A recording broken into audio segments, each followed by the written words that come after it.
Ok. Bueno, bienvenidos una vez más a Medicina y Algo Más Podcast y en esta ocasión tenemos nuevamente a la doctora Paula Cortiña. La doctora Paula Cortiña, para quien no la conoce, es médico ginecólogo del Hospital Carlos J. Bello de la Cruz Roja Venezolana. Es magíster en reproducción humana en el IBIC. Es además profesora, instructor del Servicio de Ginecología del Hospital Universitario de Caracas, del cual también es coordinadora del curso de perfeccionamiento en ginecoendocrinología reproductiva. Además, es miembro titular de la Sociedad de Obstetricia y Ginecología y tiene un PhD en Ciencias de la Salud. Bienvenida nuevamente, Paula, a Medicina y Algo Más Podcast. Gracias, Alejandro, es siempre un placer. Bueno, en esta oportunidad ya habíamos hablado anteriormente de lo que era menopausia. En algún momento mencionamos en alguno de los podcasts que, que hemos hecho, mencionamos lo que era el síndrome premenstrual. Tú habías mencionado incluso que no era normal pues, que cualquier mujer tuviera mucha molestia durante el periodo menstrual. No debería pues, tener así como esas personas que se quejan de un gran dolor, molestia, etcétera, sino más bien debería de fluir como algo que es fisiológico, pues, ¿no? Ujú. Entonces, hoy lo que vamos a discutir es precisamente lo que es el síndrome premenstrual y lo que es el trastorno disfórico premenstrual, que ya es otra cosa. Ujú. Entonces, lo primero que vamos a ver es ¿qué diferencia hay entre el síndrome premenstrual y el trastorno disfórico premenstrual? Bueno, el síndrome premenstrual es un síndrome, es un diagnóstico de exclusión, ahorita voy a explicar por qué, donde hay una serie de síntomas que la mujer tiene desde 5 días antes aproximadamente de que se le presente la menstruación. ¿Cuál es la diferencia entre el síndrome premenstrual y el síndrome disfórico premenstrual? Es que el disfórico premenstrual hay muchos síntomas. Es la forma severa del síndrome premenstrual. Ambos, por supuesto, afectan la calidad de vida de los pacientes y ambos no deben ser tratados porque no es normal que la paciente se sienta mal y menos que tenga el síndrome disfórico premenstrual en su vida porque, bueno, le afecta mucho su calidad de vida. Ahora bien, ¿cuáles son los síntomas más comunes, tanto físicos como emocionales e incluso conductuales? Ujú. ¿Y cómo saber cuál de los dos tiene una persona? O sea, ¿tengo síndrome premenstrual o se trata, mis síntomas me están diciendo que tengo un trastorno disfórico premenstrual? Ok, los síntomas que puede tener la mujer están calificados en síntomas somáticos, que son síntomas como dolores articulares, dolor en las mamas, dolor abdominal, aumento de peso, dolor de cabeza, todo eso que uno puede ubicarlo en algún lugar del cuerpo. Se llaman síntomas somáticos. Después tenemos los síntomas afectivos y conductuales, que es fatiga, insomnio o mucho sueño, irritabilidad, ansiedad, depresión, rabia, cambios de humor. Todo eso está en la esfera de los síntomas afectivos o conductuales. Eh, como dije al principio, es un diagnóstico de exclusión, es decir, una paciente que tiene depresión va a estar deprimida y de repente se le acentúa antes de la menstruación. Entonces hay que descartar una depresión, hay que descartar, por ejemplo, en el caso de fatiga, que tenga un hipotiroidismo, hay que descartar causas importantes o causas orgánicas de estos síntomas que se presentan o se acentúan antes de la menstruación. Una vez que descartamos que no es producto de una depresión o que no es producto de un hipotiroidismo o que no es producto de un hipertiroidismo, entonces estamos ante un síndrome premenstrual. Pero otra cosa importante es que la paciente se siente mal solamente esos 5 días antes de la menstruación. El resto del mes ella está perfecta, no está deprimida, no está cansada y no tiene sueño o cualquiera de los síntomas que ella tiene. Entonces, por eso es bien importante saber. ¿Cómo objetivamos la diferencia entre un síndrome premenstrual y un trastorno disfórico premenstrual? En el síndrome premenstrual, la paciente tiene 1, 2, hasta 4 de los síntomas que mencioné. En el caso del síndrome disfórico premenstrual, la mujer tiene que tener más de 5 o más de todos estos síntomas. Se deben repetir en todas las menstruaciones por lo menos 3 o 4 meses se debe repetir. En general, estas pacientes presentan este síndrome premenstrual desde la menarquia o muy pocos años, o desde la primera menstruación, o muy pocos años después de la primera menstruación. Y la característica es que es siempre el mismo síntoma, siempre 5 días antes de la menstruación y en todas las menstruaciones o en casi todas las menstruaciones. Ahí es como podemos entonces calificar que la mujer tiene un síndrome premenstrual o un trastorno disfórico. Ahora bien, ¿cuáles son las causas que se conocen para explicar el síndrome premenstrual y el trastorno disfórico premenstrual?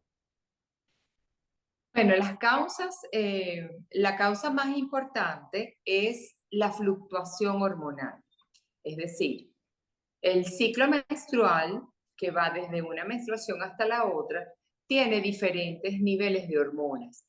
Durante la primera parte, es decir, después de la menstruación, hay estrógeno, comienza a subir el nivel de estrógeno porque comienza el desarrollo del folículo que va a ovular en la mitad del ciclo menstrual.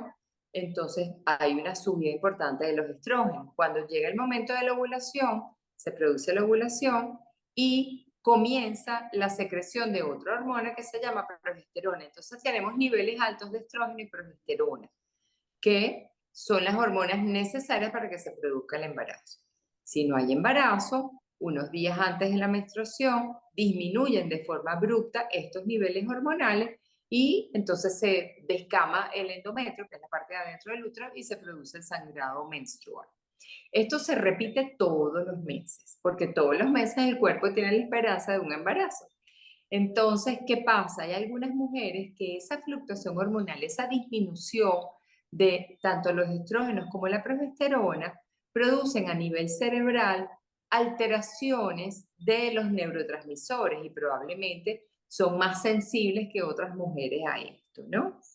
Puede manifestarse, la mayoría de los síntomas son afectivos, pero también puede haber síntomas, los que llamamos somáticos, entonces dolores articulares, porque el estrógeno es un gran antiinflamatorio, entonces al disminuir el nivel de estrógeno pueden doler las articulaciones, puede haber dolor en las mamas por esta fluctuación hormonal. Entonces, realmente no es que se sepa ciencia cierta, pero se sospecha que esta disminución de tanto estrógeno como progesterona genera cambios a nivel del cuerpo que se manifiestan con estas incomodidades dependiendo del tipo de incomodidad que tenga la paciente. Ahora bien, fíjate, mm, ¿qué me puedes decir sobre el factor genético en cuanto al trastorno disfórico premenstrual?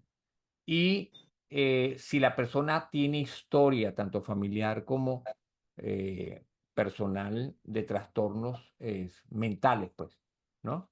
¿Eso se ha visto que tiene alguna relación con el trastorno disfórico premenstrual? Pero pudiera haber una tendencia genética, porque bueno, hay familias que tienen más síndrome premenstrual que las otras, ¿no? Que otras familias. Pero hay una característica importante, que hay un trastorno afectivo, que es la depresión, que se ha relacionado con el síndrome premenstrual y con el trastorno disfórico premenstrual. Me explico. Pareciera que las pacientes pueden tener como el primer síntoma este síndrome premenstrual. Esta depresión, sobre todo cuando tienen síntomas afectivos, ¿no? Este malestar, esta irritabilidad, esta ansiedad antes de la menstruación pudiera ser el primer signo de una persona que va a generar un trastorno depresivo durante su vida. Entonces es muy importante estar pendiente de esto. Y por supuesto la depresión también puede ser heredada, entonces es importante interrogar a la paciente si la familia, si hay depresión en la familia, para eh, bueno, para poder detectar esto que ya necesita un tratamiento un poquito más más intenso y necesitaría, por supuesto, un tratamiento con un especialista como psiquiatra o psicólogo. En la dieta y el estilo de vida pudiera que empeorar o mejorar estos síntomas en ambos.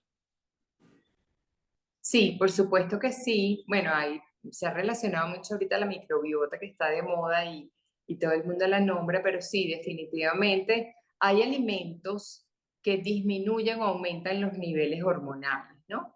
Y también la inflamación que generan algunos alimentos también pueden desencadenar, junto con las fluctuaciones hormonales que pueden ser normales o que son normales del ciclo menstrual, pueden desencadenar estos síntomas. De hecho, se ha visto que pacientes, por ejemplo, que disminuyen la dieta, de su dieta, el consumo de carbohidratos antes de la menstruación o el consumo de carne, pues disminuyen estos síntomas premenstruales en estos casos. Entonces, definitivamente la alimentación tiene que ver con muchas cosas, pero también con el síndrome premenstrual. En cuanto a la edad, por ejemplo, ¿hay alguna diferencia entre el síndrome premenstrual y el trastorno disfórico premenstrual en cuanto a la edad? O sea, ¿es más frecuente en personas jóvenes, por debajo de los 30 o de los 20 años? ¿O qué tiene también que ver si la mujer ha salido embarazada o no ha salido embarazada? Sí, tiene que ver, generalmente son mujeres jóvenes que no han tenido embarazos las que tienen síndrome premenstrual y trastorno disfórico. A veces mejora después del primer embarazo, pero a veces no, y a veces el primer embarazo nunca sucede o sucede a una edad muy tardía. Entonces, definitivamente es un trastorno que es necesario atender, porque como dije al principio, pues afecta mucho la calidad de vida de la paciente. Ok. ¿Y la presencia de traumas o estrés psicológico?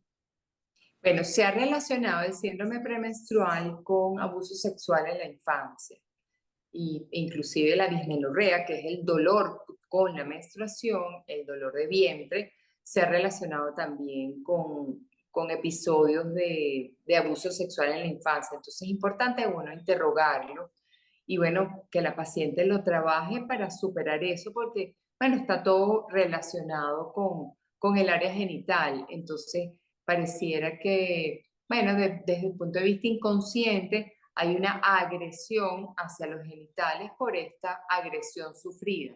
Entonces, es importante trabajar todo eso y, bueno, por supuesto, con el especialista que es el psiquiatra para el manejo de estos traumas.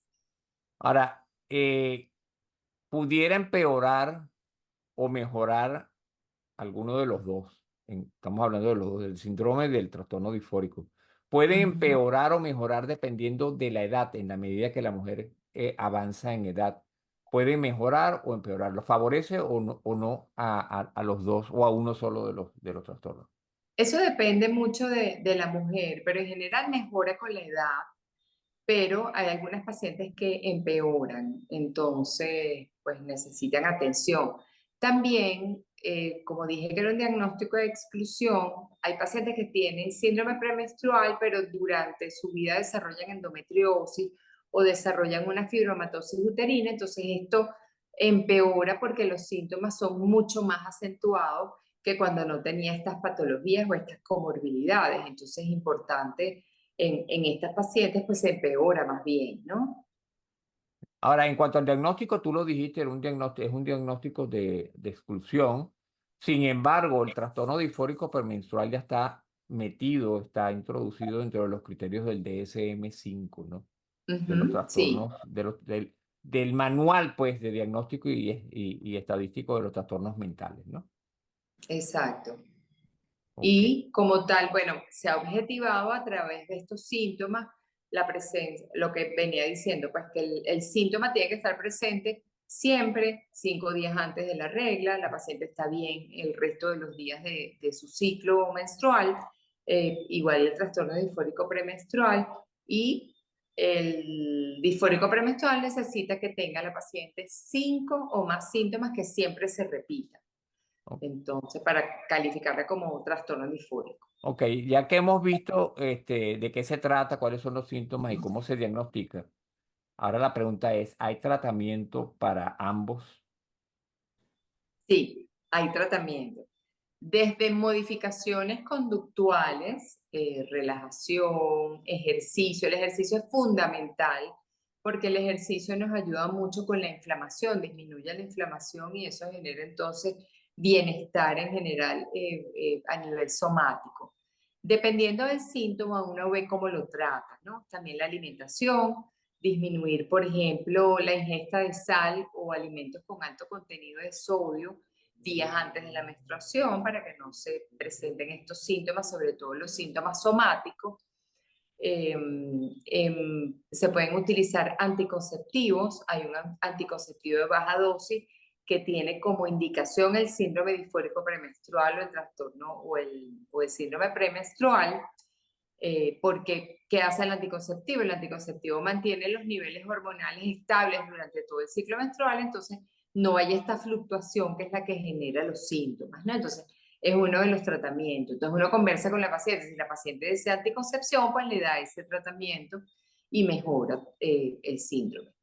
Cuando estamos hablando de síntomas afectivos, como depresión, ansiedad, etcétera, se pueden utilizar antidepresivos como escitalopram, por ejemplo, los que aumentan los niveles de serotonina, porque se ha relacionado disminución de los niveles de serotonina durante la etapa premenstrual, 5 días antes de la menstruación, con este síndrome premenstrual. Entonces se pueden dar antidepresivos que lo que hacen es aumentar la disponibilidad de la serotonina a nivel cerebral. Y se pueden dar de dos maneras. Se puede dar de forma todo el tiempo, que la paciente lo tome todo el tiempo. Esto generalmente uno lo decide en el trastorno disfórico premenstrual porque realmente la paciente la pasa muy mal antes de la menstruación. O se puede dar en el momento que se presenta el síntoma. Me explico. Si la paciente tiene depresión 5 días antes o se siente muy triste o se siente muy ansiosa estos 5 días antes, en cuanto comienza a sentirse mal, se toma durante esos 5 días el antidepresivo y ya después le viene la menstruación y ya sabe que después va a estar bien. Otra opción también es utilizar diuréticos, pero también esta dieta baja en sodio también funciona de la misma manera. Entonces, disminuir evitar la retención hídrica a través de diuréticos y eso mejora síntomas como por ejemplo mastalgia, cefalea, que son síntomas relacionados con esta congestión que produce la retención de líquidos. Entonces, igual, la paciente comienza su tratamiento con los diuréticos los días que comienza a sentirse hinchada o comienza a tener dolor en las mamas, etcétera, y lo suspende cuando viene la menstruación. Y por supuesto Entonces, los analgésicos. no, también los analgésicos, sobre todo en pacientes que tienen dolor. En el caso de inflamación abdominal se recomienda, por ejemplo, estas Colipan, estas medicinas que se utilizan para disminuir la inflamación. Puede ser probióticos también, algunas enzimas pancreáticas ayudan con la inflamación. Con la falta de energía, pues se recomienda aumentar el ejercicio durante esos días y tomar té o café, ese tipo de cosas. Hay otras personas que se les quita. El tratamiento realmente es bien individualizado porque depende mucho del síntoma que tenga la mujer. Si la mujer tiene dolor, se le pueden dar analgésicos o modificar dieta, pero si la mujer tiene depresión, pues con el analgésico no hacemos nada, pues es mejor utilizar un antidepresivo durante los días que ella se siente mal. Y de la terapia alternativa, Paula, ¿qué nos puedes decir? Acupuntura, bueno, ya dijiste, mencionaste las infusiones también, el yoga, Exacto. la meditación. Bueno, ahorita la acupuntura ha demostrado ser bien eficaz en estas pacientes porque controla estas alteraciones de los niveles de neurotransmisores en el cerebro. Ahora está de moda el mindfulness, que ayuda a tener este autocontrol de la mujer. Es como una especie de meditación que genera el aquí y el ahora a través de la respiración y del control de los pensamientos. Entonces también es una terapia eficaz en las mujeres bueno, que tengan la paciencia para hacerlo y que estén convencidas de que eso las puede ayudar. Definitivamente ayuda, el mindfulness ayuda para muchas cosas y para estas cosas ayuda mucho, ¿no? Pero bueno, hay pacientes que no creen en eso. Uno como que cataloga a la paciente según lo que la paciente siente que le va a ser mejor. O sea, hay pacientes que les gusta más tomarse un medicamento y hay otras que prefieren los remedios naturales como el ejercicio, la acupuntura o el mindfulness. Entonces, dependiendo de la paciente, pues uno se lo recomienda, ¿no?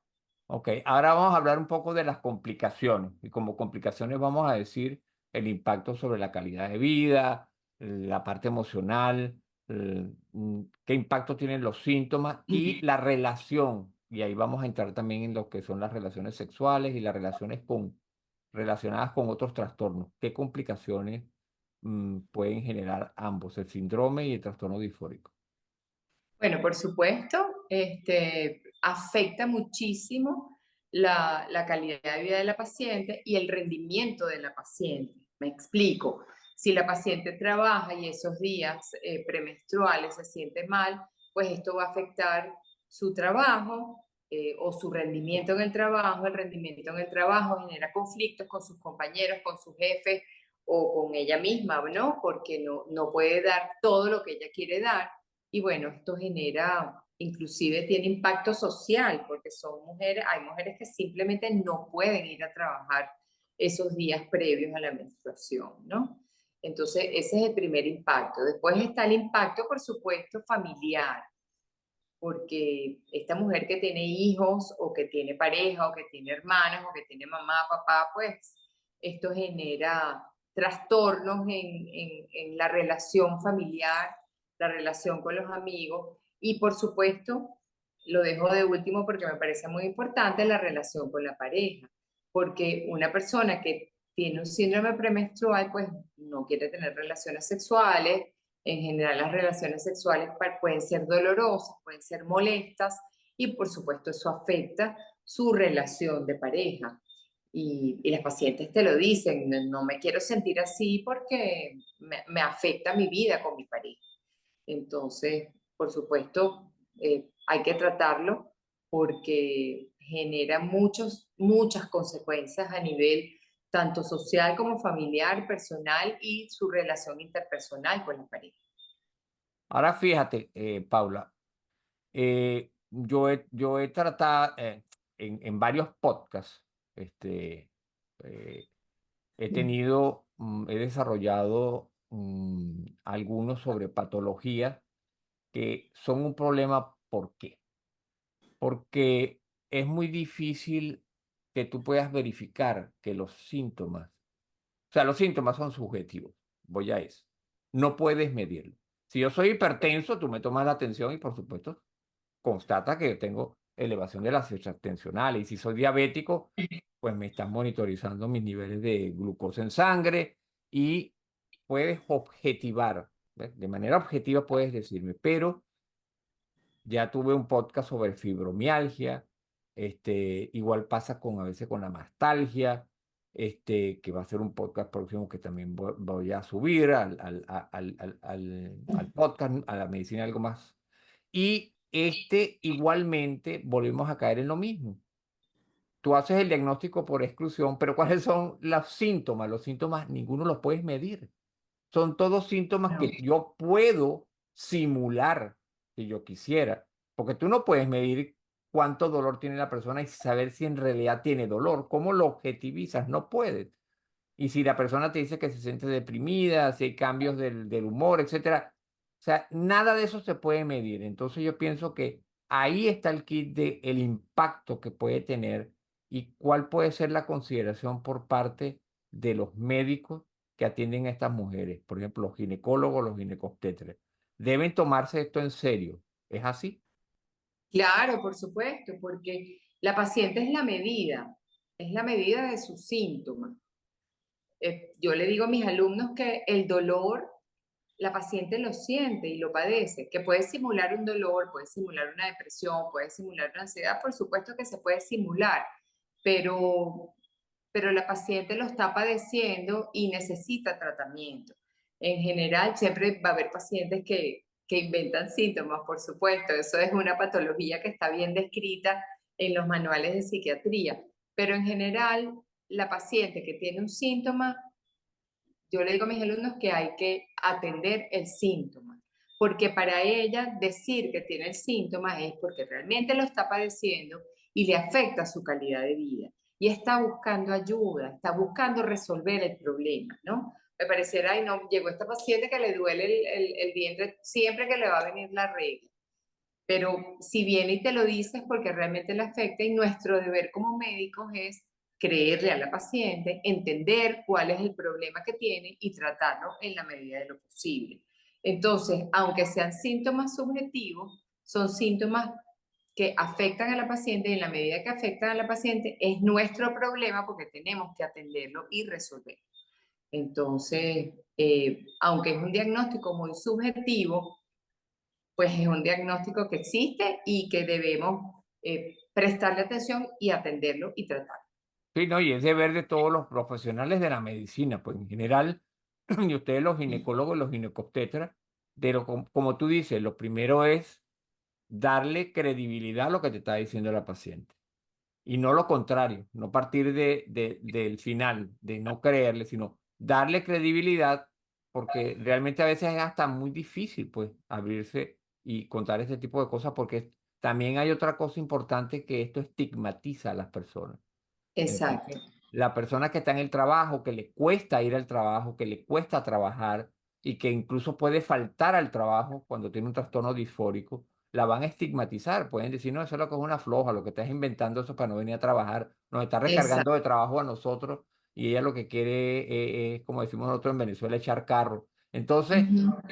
es una patología que, como la fibromialgia, en el caso que lo estoy diciendo, y otras, tiende a crear el estigma, estigmatizar a esas mujeres, y hay que crear conciencia de que eso no debe ser. No es el deber ser estigmatizar a las personas. Si bien hay algunas que pudieran hacerlo, yo creo que la mayoría, y en tu experiencia debe ser así, la mayoría de los casos siempre, o sea, es cierto, pues lo que te está diciendo tu paciente, y los médicos tienen la obligación de siempre ir adelante creyendo, y hay maneras en las cuales tú puedes ir descartando si se trata o no, porque están los criterios y cómo se vienen dando los criterios en el tiempo. Entonces, Claro, hay maneras pues con las cuales tú puedes tener más certeza, pero siempre ese pienso que debe ser, porque esas enfermedades que no puedes medir los síntomas siempre tienden a que la persona, sobre todo los que viven y los que trabajan con la persona, los tienden a estigmatizar, ¿no? claro. Además, el objetivo justamente es tratar a la paciente para que pueda ir a trabajar, para que tenga relaciones Exacto. sexuales con su pareja, para que no se pelee con los hijos o con la mamá o con los amigos. La idea es justamente tratar el síntoma, no es darle un reposo. Ah, no, tú tienes un síndrome premenstrual, no vas a ir a trabajar todos los meses 5 días antes de tu regla, no. La idea es darle una terapia efectiva para que los días de la semana de ella sean siempre iguales y ella pueda ir a trabajar, porque no es solo no ir a trabajar, a veces no van a estudiar, no van a clase, no van a una fiesta, no van en las vacaciones, pueden pasarla fatal. O sea que no es solamente que se sienten mal porque tienen que hacer algo que no les gusta, sino que se sienten mal para hacer cosas que les gustan también. Entonces, esas son cosas que debemos evaluar y tratar definitivamente para que no suceda, tanto para ir a trabajar como para ir a una discoteca a bailar antes de la menstruación, pues.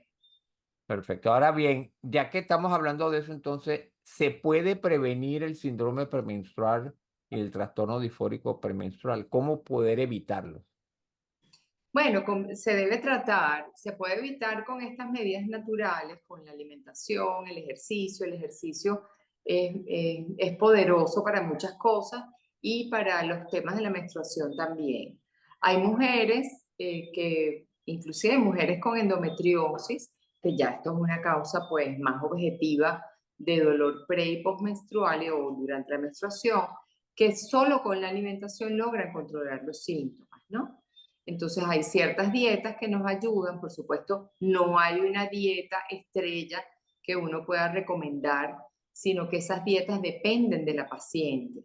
Las mismas pacientes te lo dicen, ay doctora, yo los días que como mucha pizza, por decir algo, antes de la menstruación me siento fatal, pero si como sanito, como cosas a la plancha y más vegetales, me siento bien. Entonces, recordemos que muchos de los síntomas son gastrointestinales también. La paciente puede sentir inflamación abdominal, puede sentir dolor, tener diarrea, estreñimiento, etcétera. Entonces, por supuesto, la alimentación está en relación con eso. Entonces, si mejoran la alimentación, pues pueden prevenir estos síntomas, ¿no? O este síndrome premenstrual.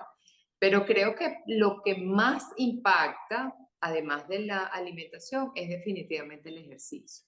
Las mujeres logran controlar su síndrome premenstrual con ejercicio periódico, pues con ejercicio frecuente. Ahora bien, por último, pronóstico del síndrome premenstrual y del trastorno disfórico premenstrual. ¿Cuál es el pronóstico y de qué depende? Bueno, por supuesto depende de no atenderlo. Puede empeorar un síndrome premenstrual, puede convertirse en un trastorno disfórico premenstrual o puede quedarse estable. La verdad que no hay ninguna medida objetiva de cómo pueda ir. Lo que les decía, si comienzan a aparecer comorbilidades que pueden aparecer durante la vida de la mujer, que desarrolla una depresión, por ejemplo, entonces se acentúa. Si le da endometriosis, se acentúa. Si tiene una fibromatosis uterina, se acentúa el síndrome, ¿no? Entonces, hay que estar pendiente de estas comorbilidades que pueda tener, ¿no? Hay mujeres que sí logran eh, eso mejorarlo, pero lo que uno ve es que las mujeres que no atienden el síndrome premenstrual o sobre todo el trastorno disfórico premenstrual, que es el peor, pues solo no mejora, hay que hacer algo, pues ya bien sea medidas no farmacológicas o medidas farmacológicas, pero definitivamente hay que hacer algo porque en la mayoría de los pacientes, de las pacientes que no atienden el síndrome, pues empeora con el tiempo. Ok. Y por último, lo normal, lo fisiológico de esperar en una mujer durante ese periodo previo a la menstruación y durante la menstruación. ¿Qué es lo que se debe esperar de manera, como decimos nosotros, fisiológicamente? Fisiológicamente puede haber un poquito de hinchazón, eso puede ser normal, puede haber un poquito de molestia en las caderas a nivel del bajo vientre, eso puede ser normal, pero molestia, nada que afecte la calidad de vida, ¿de acuerdo? Nada que interrumpa las actividades normales de la paciente, nada que haga que su relación con los otros se vea afectada. Eso es lo normal. Es más, casi me atrevería a decir que no sentir nada debería ser lo normal. Y tu consejo, si no es así, ¿a quién debe Buscar acudir ayuda, esa mujer? tiene que buscar ayuda en nosotros los ginecólogos y a veces pueden buscar ayuda en los psiquiatras, los psicólogos, dependiendo del síntoma, pero en general nosotros estamos capacitados porque somos los que más manejamos los síntomas pre y postmenstruales de la mujer y podemos hacer el diagnóstico de exclusión que es tan importante. O sea, que no hay que restarle valor a esos síntomas y no quedarse No, con la idea de que es algo normal. ¿Ok? sí, No es normal, lo que tú dijiste es lo normal, lo que debe pasar, y cuando no sea así, a las que nos estén oyendo, estén viendo el podcast, deben consultar con su ginecólogo porque algo está pasando y siempre hay la posibilidad de que se pueda mejorar, se puedan mejorar esos síntomas y se puedan controlar. ¿No es así? claro, aunque la mamá y la abuelita hayan tenido esos síntomas, eso no significa que son normales, no lo son, hay que atenderlos, porque la calidad de vida de la mujer es importante y entonces Sí, debemos atender esto. y porque ya hablamos y ya dijimos que hay un factor genético, entonces muchas veces se acepta como algo generacional. O sea, se acepta, Sí, o sea, entra en lo que se llama la normalidad. No, porque mi abuela lo tenía, mi mamá también, mis hermanas y yo, pero no por eso, no porque haya pasado de generación a generación, lo hace que sea normal. No, no es no, así. exacto. La diferencia está en que la abuelita, para aquella época, estos eran síndromes que no estaban bien estudiados, probablemente los médicos inclusive no les prestaban tanta atención a esto, imagínate, y antes de esa Ujú. época, todo lo que se pensaba relativo a lo que era esta cantidad de síntomas, bueno, tocaría un podcast completo a hablar todas las barbaridades que los médicos en esa oportunidad hacían y a qué Sí, atribuían todos esos síntomas, pero en la actualidad eso no tiene que ser así. Entonces hay que no. desprenderse de esa carga generacional y saber que no es normal y que tiene que consultar a la ginecólogo, su ginecólogo, y que Ujú. siempre pues hay posibilidades para ellas, tratamiento, tanto medicina alternativa como la medicina convencional o ambas, si se quiere. ¿No es así? Exacto. No hay que resignarse a tener esos síntomas porque mi mamá y mi abuelita los tuvieron. Es importante romper el círculo, Es así. Bueno, romper con...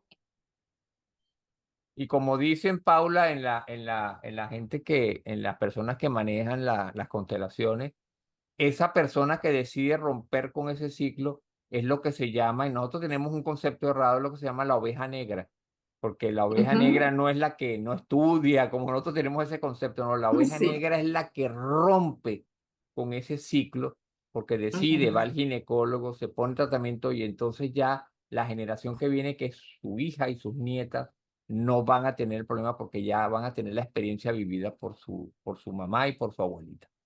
Exacto. Así Bueno, es. no me queda más que agradecerte, Paula, en la conversación siempre de lo más amena contigo. Y nuevamente felicitaciones por lo de tu doctorado. Yo sé Gracias. lo difícil que es eso toma tiempo. Ujú. Pero nuevamente pues nos sentimos alegres de contar contigo acá en Medicina y Algo Más Podcast.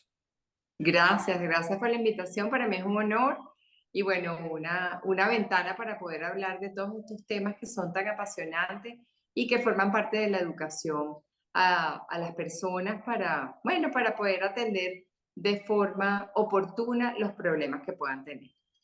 Bueno, gracias, Paula. Chao. Chao, feliz noche.